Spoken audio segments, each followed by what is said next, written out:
O caos de hoje vai envolver 8 moleques produzindo quadrinhos num fim de semana dentro de um estúdio que tinha um tamanho de quê? De um...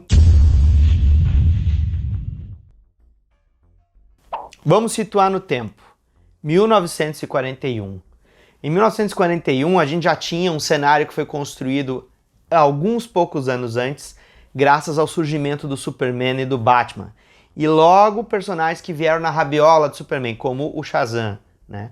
Eles vendiam muito, gente. E aí o que pipocava de editora não tinha nem como prever. Tu tinha um bocado de super-heróis pegando aquela onda, e editoras pequenas, médias, grandes, começou a brotar editora de todo lado. E sabe o que é mais louco? Se uma revista ela vendesse menos de 1 milhão de exemplares, ela era considerada fracasso. E o mais louco ainda é que esses surgimentos de editores, eles ficavam dependendo, sabe do quê? De quando tinha papel na gráfica, que bastava ter papel nas gráficas, pronto, já aparecia um monte de revista. E aí a nossa história vai girar agora, nesse primeiro momento, em um dos personagens dela. O nome dessa pessoa é Liv Gleason. Ele era um representante comercial de uma das diversas gráficas que atendiam essas editoras e empresas em geral. Esse cara ia lá, né, batia de porta em porta nos negócios, oferecia os serviços da gráfica, cartões de visita, papel timbrado, esse tipo de coisa, folhetos de propaganda e impressões de publicações em geral. E esse cara já não estava mais trabalhando com a gráfica, mas ele percebeu que isso estava dando muito dinheiro e ficava aparecendo editora do nada. E aí ele ficou, cara, eu sempre quis fazer um personagem. Ele criou um personagem, inclusive. Esse cara aí, que se o sujeito for pesquisar a respeito dele, um dos principais personagens que ele teve envolvido chama-se Demolidor. Não, não é o Demolidor da Marvel. Era um cara que foi na rabeta das histórias do Batman. Ou seja, ele era um sujeito que viu os pais dele serem mortos, ele ficou traumatizado e nunca mais falou uma palavra. E quando ele cresceu, ele se tornou um vigilante mascarado, uniformizado, que tinha como arma um bumerangue. Lutar com esse tipo de arma em Nova York não devia ser muito fácil já nos anos 40, né? Sendo Manhattan a cidade que sempre foi. Como ele já conhecia muitas gráficas, né? Ele já trabalhava como representante comercial de muitas gráficas, ele ficou sabendo de uma informação que valia ouro. Ia ter uma gráfica em especial que ia chegar milhões de folhas de papel para ele poder utilizar. E aí ele ia estar na frente de todo mundo. Vai na janela. Ou tu vai ficar com esse rabo de espanador. Quando é para tirar farelo de borracha, tu não tá aqui, né? O Liv Gleason, ele chegou na gráfica, pegou, né, obviamente a informação do papel, já queria agendar, mas ele precisava de dinheiro. E aí ele foi procurar as distribuidoras. E a gente tem que entender que não depende só da gráfica lançar o teu quadrinho. Tu tinha que ter também o quê? Uma distribuidora para botar o teu quadrinho nas bancas, né? E ele foi procurar uma das diversas distribuidoras para pedir um adiantamento para garantia. Não, vou te entregar um gibi, vai vender e as vendas vão ser exclusivamente suas. A distribuição vai ser exclusivamente tua. E o cara que ia dar esse adiantamento lá da distribuidora, não sei o nome dele, ele chegou e falou assim, tá, meu amigo, mas então é o seguinte, tu tem que ter uma coisa aí que é, né, venda certa. Até porque o Gleason já tinha tido uma intimação lá da gráfica, assim, olha, a gente pode te reservar esse papel todo aí para rodar a tua revista se tu trouxer essa grana hoje. E o cara já tava, pô, eu tenho que conseguir esse dinheiro. Ele foi falar com o cara da distribuidora, ele disse, não, beleza, tá aqui, ó. Mas tu já tem que me trazer essa revista aí pra gente distribuir. Aí, pelo menos, já logo de cara, eu já vou conseguir repor esse dinheiro que eu tô te adiantando. Pra vocês verem a diferença do mercado, né? E aí, ele chegou e falou assim, pode deixar, amigo. Não, pode passar o dinheiro aqui. Segunda-feira, eu já vou estar levando a revista na gráfica e você vai ter isso no dia seguinte. Todos os exemplares na sua mão para botar na venda na banca. E o seu dinheiro já vai voltar. Só que eu quero dizer uma coisa para vocês. Ele falou isso pro cara da distribuidora numa sexta-feira. E a segunda-feira que ele se referia era depois daquele fim de semana. E o Gleason não tinha nada, velho. Ele não tinha nada. Ele só tinha um conceito de um personagem na cabeça, queria fazer um gibi, conseguiu a oferta de papel, levou o dinheiro lá, comprou aquele monte de papel, já estava agendado, segunda-feira ele tinha que levar um material para ser gravado as chapas de impressão e rodar o gibi. E ele não tinha nada, cara. Aí o que ele fez? Ele procurou um artista que ele já conhecia, um moleque, né, que ele já conhecia, que prestava serviço para essas gráficas.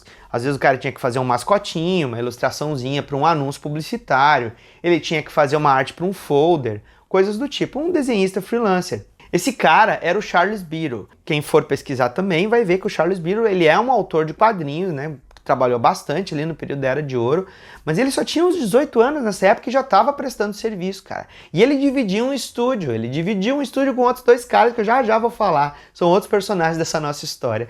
O Gleason chegou no Charles Biro e falou assim, cara, eu preciso de 64 páginas de quadrinhos pra segunda-feira.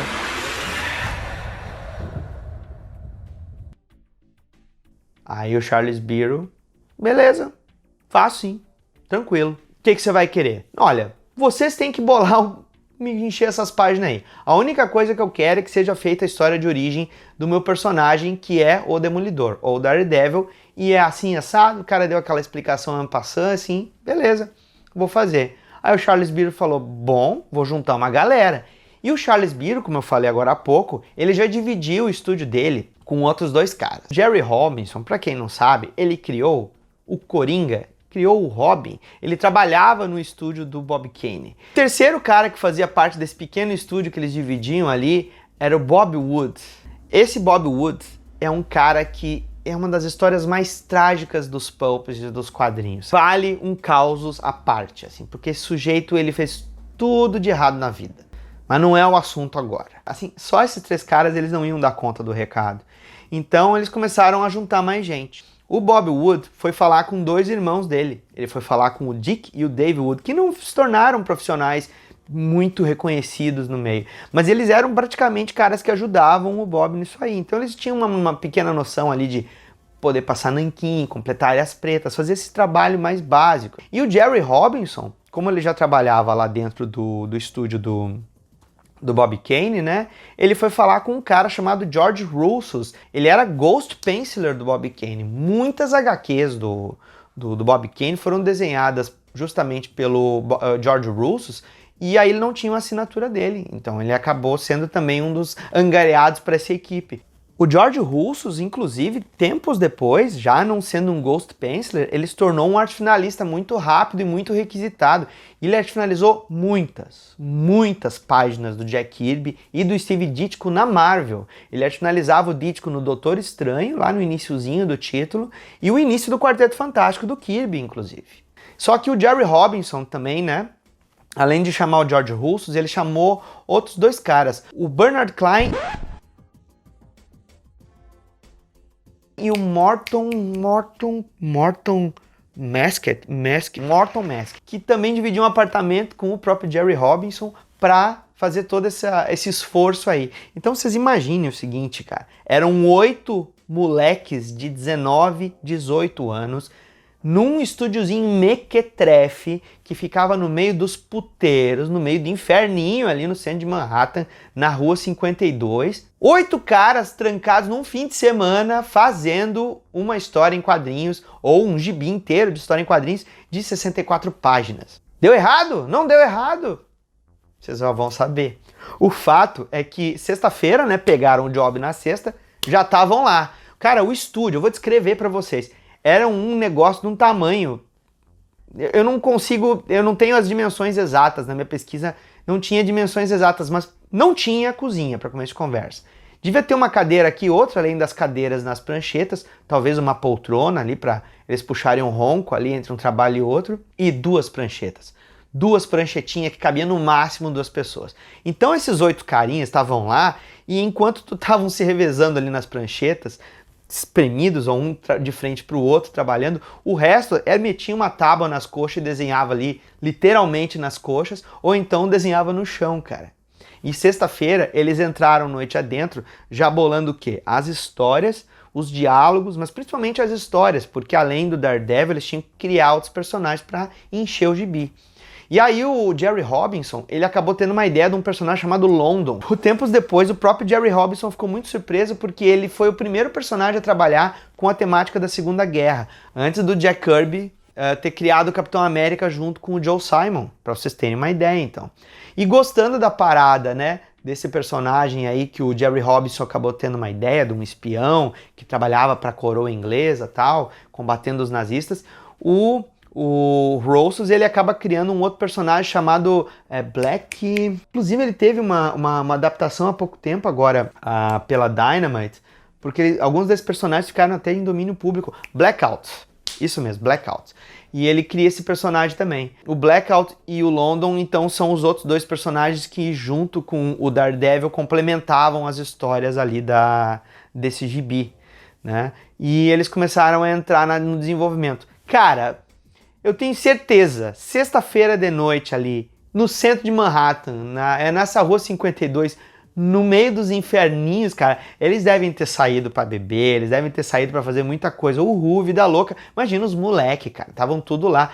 E o mais louco é que todos esses caras, os seus 18, 19 anos, eles eram profissionais atuantes nos quadrinhos. Pra tu ver como o mercado estava absorvendo mão de obra, direto. Aí, engraçado até, essa é a Rua 52, ali a 52ª Avenida ali no Midtown, em Manhattan, ele inclusive tinha todo esse perfil aí, mas acabou ganhando uma casa noturna lá que ficou muito famosa, chamada Copacabana Club. Ele foi o último local onde o Steve Martin e o Jerry Lewis fizeram uma apresentação. Eles tinham uma dupla, né?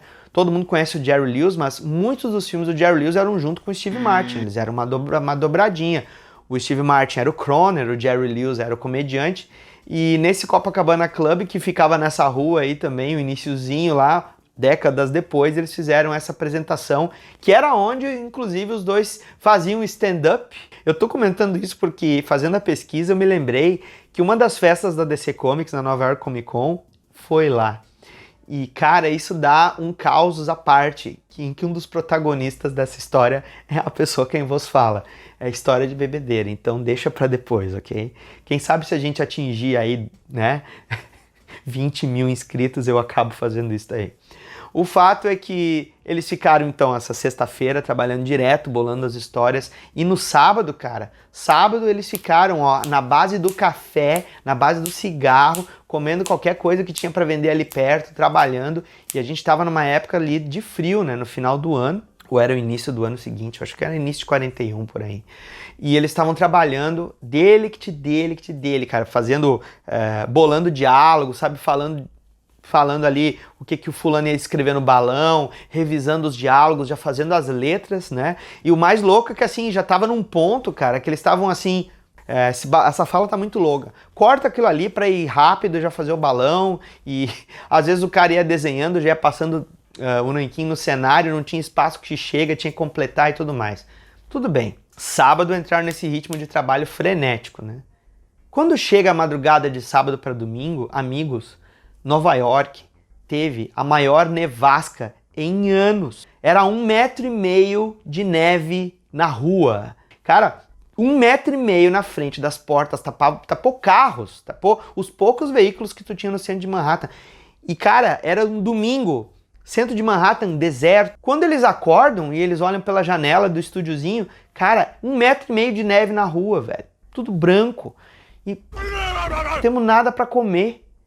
E aí eles ficaram, e agora, né? Eles acabam tirando na sorte ali, o Bernie Klein vai ser o coitado que vai encarar aquele frio, aquele 1,5 metro de neve na rua, tentar achar uma coisa de manhã para eles comerem. E o Bernie Klein não era muito alto, cara. Olha, ele devia ter um pouco mais do que aquele 1,5 metro, então provavelmente ele ia estar enfundando na neve. Quando eles chegam na porta lá embaixo do prédio, só tava eles no prédiozinho comercial, cara, não tinha como abrir a porta, cara. Esforçam a porta para abrir, e tem que abrir um buraco naquela muralha de neve pro Bernie Klein pequenininho passar naquele buraco, tipo um rato, assim, uma ratazana saindo de uma toca. Quando ele chega na outra ponta, lá naquela monte de neve, ele tem que ficar tentando andar e afundando no meio da neve até chegar no fim da quadra. E aí, beleza, saiu procurar comida, né? De manhã cedo, em Manhattan, tudo vazio, fechado. Onde é que ele ia conseguir comida? Aí eles pegam, né, voltam lá pra cima, vão trabalhar e vai passando as horas e o Klein não volta.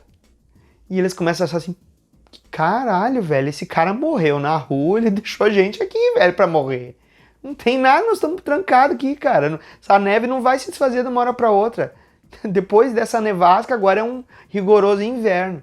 Horas depois, o Klein volta com o troféu da vitória. E o que era o troféu da vitória, cara? Eu tenho que olhar o menu do café da manhã deles. Ele congelado, com 2 garrafas de leite e uma dúzia de ovos, cara. E aí, velho, o Charlie pega assim, porra, Klein, como é que nós vamos fazer esses ovos? Tu quer que a gente coma ovo cru, velho? Não. O desespero foi tanto que eles pegaram o estilete, foram no banheiro, não tinha cozinha, vocês entenderam bem? Não tinha cozinha. Eles foram no banheiro, pegaram o estilete e começaram a arrancar os azulejos do banheiro, cara.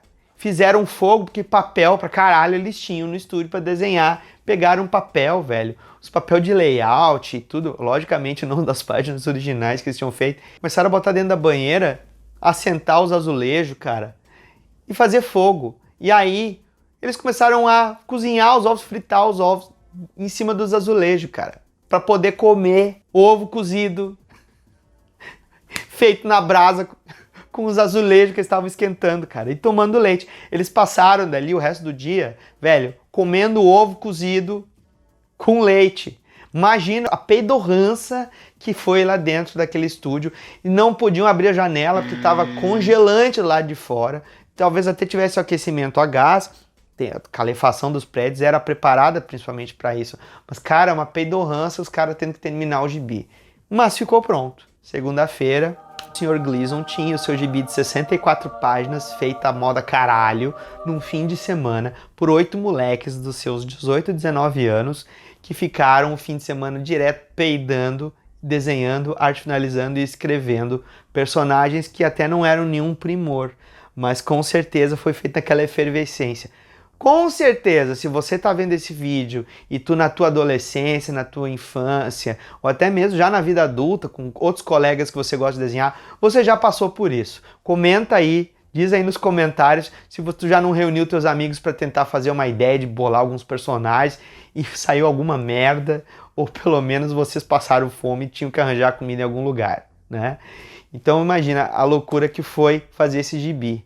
Gostou desse caos aí? Então dá uma curtida, compartilhe o vídeo e caso você esteja se apaixonando pelo conteúdo aqui do canal, cogite a possibilidade de ser membro. Você tem acesso a conteúdo exclusivo, muitos vídeos feitos com extras das gravações e por que não dizer que alguns causos que não dá pra falar aqui. Mas eu prometo que se a gente chegar a uns 20 mil inscritos aí, eu vou gravar esse caos aí da famosa Avenida 52 e a festa da DC. Um abraço e até!